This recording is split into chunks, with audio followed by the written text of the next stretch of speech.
Hello, I'm Dr. Mac Pierson, and I just completed my dissertation here at UNCG in the kinesiology department. I work with Dr. Chris Ray in the area of applied neuromechanics. I'm excited to share my research with you, implementing optimal theory in lower extremity tasks to reduce the risk of injury. The idea of learning can take many forms. Academic, sport, and music are just a few examples. While learning is important, retaining the information or remembering it for later use and transferring that information to other similar areas is the ultimate goal. But how can learning, retention, and transfer connect to injury? And more importantly, preventing this injury from happening? This is my research. Let's dive in. I focus on an injury that occurs at the knee, specifically the anterior cruciate ligament, or ACL. This ligament helps stabilize the knee while we run, jump, and move. Because of its job, this ligament gets injured, often. In fact, 1 in 3,500 people will sustain an ACL injury this year alone. Girls and women are 2 to 8 times more likely to sustain this injury than boys and men.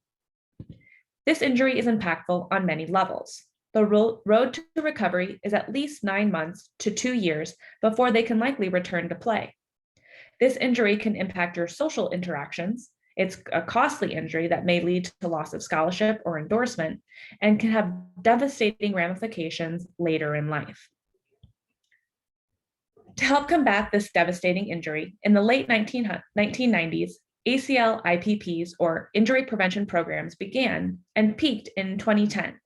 They were designed to aid and teach proper movement to help reduce injury. However, ACL injury numbers are not drastically decreasing since the onset of these programs. How do we make these programs potentially more effective? A relatively new theory, as of 2016, is called optimal theory. Optimal theory is made up of 3 effective components to aid learning. Optimal theory is typically utilized through instructions, or the way we talk to people during activity. The first component is an external focus of attention. An external focus of attention is focusing on the outcome of the movement rather than the body in motion. For example, when instructing a squat, you would typically say, push your hips to the back wall. But using an external focus of attention cue, you would say, sit back as if you're sitting in a chair. The second component is enhanced expectancies. Enhanced expectancies is a false sense of confidence. For example, when we're performing a task, especially a new one, we don't want to be the worst one doing it. So hearing instructions telling us we are as good or better than others can help us focus on learning the task rather than how we might look performing it. The third component is autonomy of support.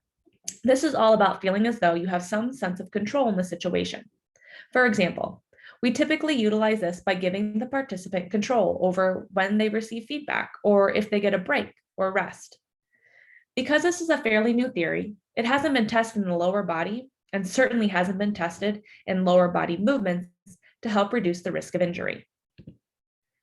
So this is what I investigated for my dissertation. We took what we do in the lab and we applied it to the real world. No standard biomechanical equipment like markers, sensors, lights, or force plates were used. We wanted to see how our participants move normally. We tested in a gym where athletes move and feel comfortable.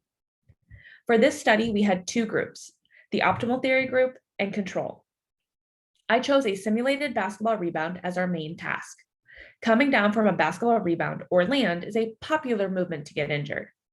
The optimal theory group received instructions to land safely. I chose the maximal effort vertical jump as our transfer task. All participants had to do is jump as high as possible, but no group got instructions on how to land properly. We wanted to see what they could transfer from the rebound to the maximal jump. We looked at hip-knee alignment, as you can see to the picture to the left, comparing the hips to the knees. We want those to be equal. We also looked at knee flexion, as seen in the picture to the right, looking at the amount of bend the knee will have.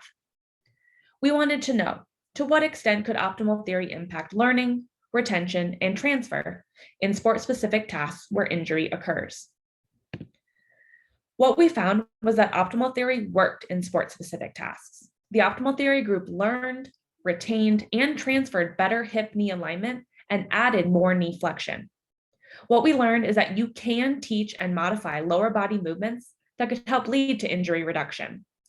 This holds a lot of importance in ACL IPPs because there's no way that you could practice every single movement and reaction to ensure your body is moving safely.